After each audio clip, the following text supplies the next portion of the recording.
میں یہ سمجھتا ہوں کہ کسی کے ساتھ وفا کا تعلق جب کوئی رکھتا ہے، وفا کے تعلق میں مرد اور عورت کا ہونا ضروری نہیں ہے۔ یعنی یہ شرط نہیں ہے کہ یہ مرد ہے تو یہ وفا کرے گا، یہ عورت ہے تو وہ وفا کرے گی۔ میرے خیال میں اس وفا کا تعلق انسان کی نسل، اس کی تربیت اور اس بھروسے پر ہوتا ہے۔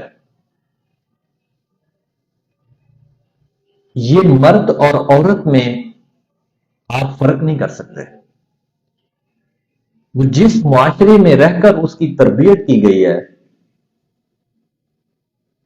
جس نسل کے اندر رہ کر اس کی تربیت کی گئی ہے، وہ وہی کرتی ہے۔ اگر اس کی تربیت وفاداری کو سامنے رکھ کر کی گئی ہے تو وہ وفاداری کرے گی۔